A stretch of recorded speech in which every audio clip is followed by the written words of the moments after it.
What if I told you that Ferrari has changed more than half of its car, in secret, and no one has noticed until now? Because what happened at Monza was not a simple test, it was a hidden move that could completely change the balance of Formula One. A move so aggressive that it doesn't even seem logical at this point in the season, but it has a much deeper explanation. Now the big question is, what is Ferrari trying to solve with these extreme improvements? And why have they decided to risk everything at this very moment? What Ferrari did in Monza cannot be understood if we do not first analyze the real context in which this bombshell arrives, because here we are not talking about a team that simply wants to improve, we are talking about a team that was forced to react before the season completely slipped away. After the first races, the SF26 had left mixed feelings. On the one hand, the car showed a solid aerodynamic base with the ability to generate load and compete in certain scenarios, but on the other hand there was a very clear limit that they could not break, and that limit was the difference in performance compared to its direct rivals, especially in power and efficiency on the straight. Ferrari understood that continuing with a traditional evolution was not going to be enough, that introducing small improvements race by race would only keep them in an intermediate zone without real options to fight for constant victories. And that is where the most important decision of all was made: change the approach completely and advance a package that under normal conditions would have arrived much later in the season. And this is where the key factor that changes everything comes in: the calendar. The unexpected cancellation of several races created a window of time that virtually never exists in modern Formula One, a perfect space to develop, test and validate without the immediate pressure of competing every weekend.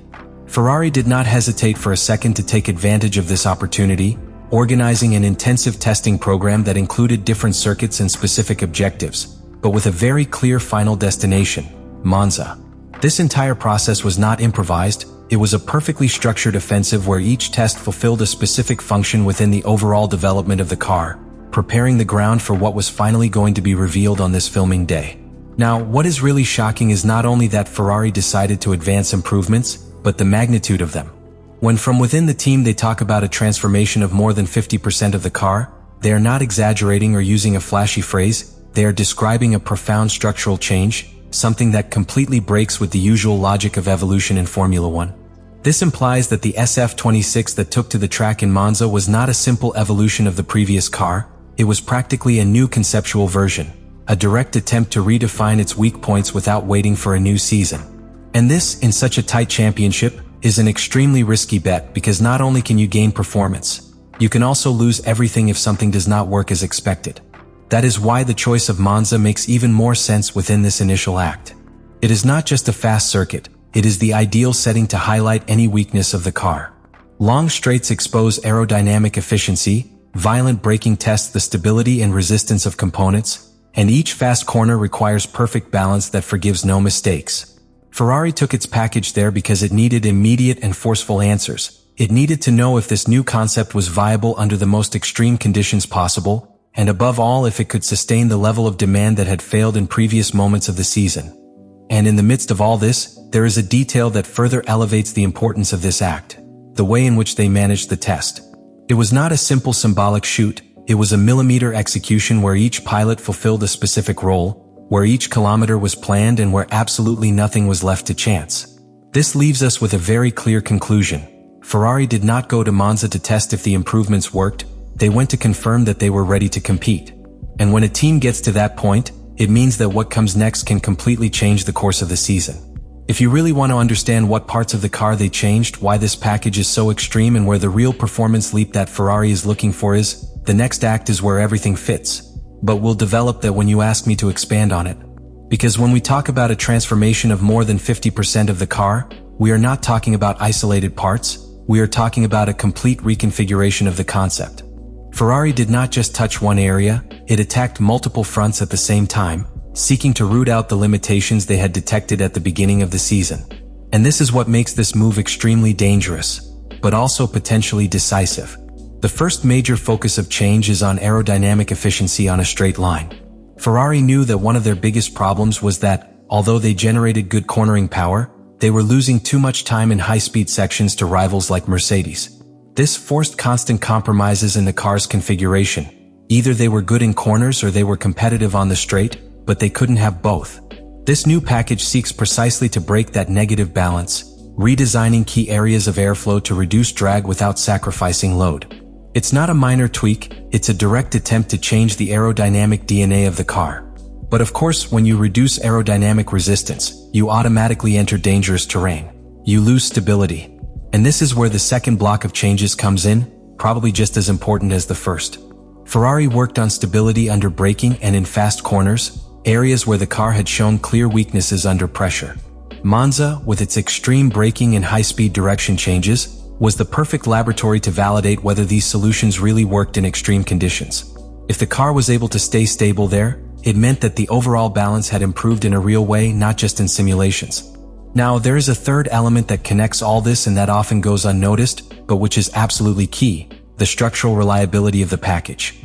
Ferrari was coming from situations where certain components, especially in critical areas such as the rear wing, could not withstand the full stress of racing.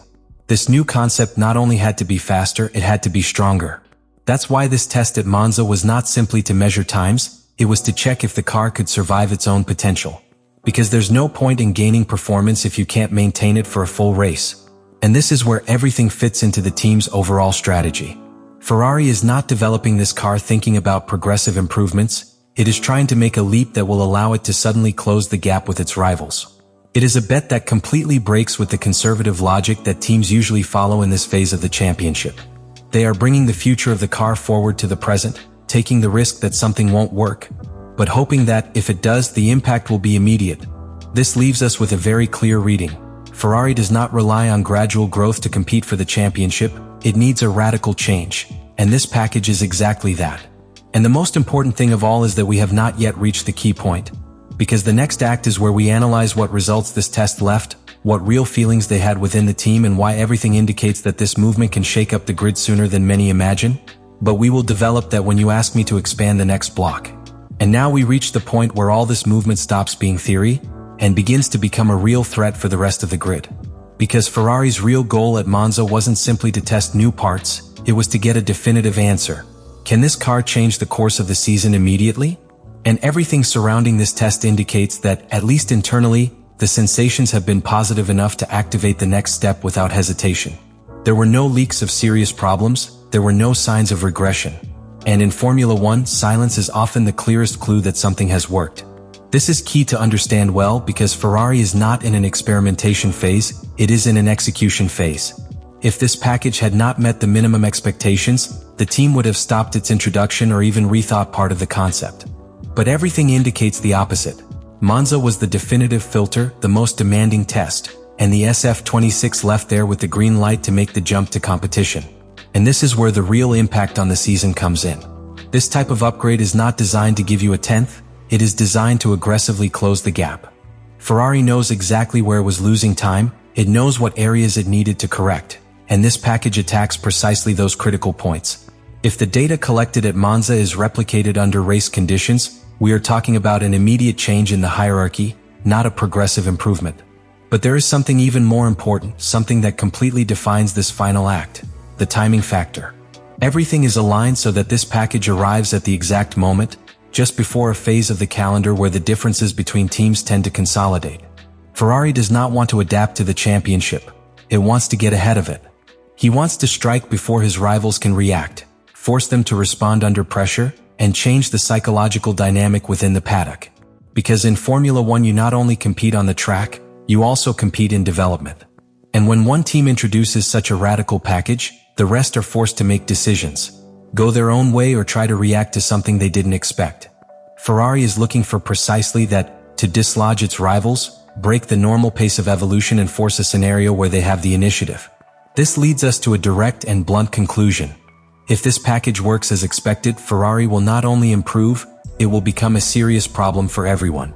And now the great unknown that changes everything.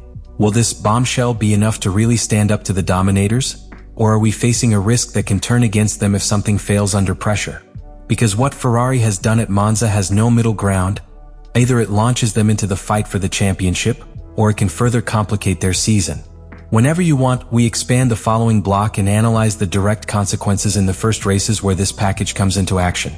What Ferrari has done at Monza is not a simple evolution, it is a direct declaration of war on the rest of the grid.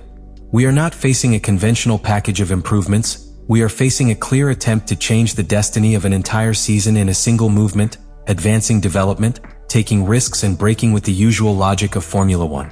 When a team decides to modify more than half of its car in the middle of the championship, it does not do so out of ambition. It does so out of necessity, because it knows that following the traditional path is not enough to win. In short, this bombshell is not just a technical improvement, it is a turning point. It is the moment when Ferrari stops chasing to try to lead. And now it all comes down to a single question that will define what's to come. Were they right with this extreme jump? Or are we about to see one of the riskiest bets in recent years turn against them? Let me know in the comments what you think about all this.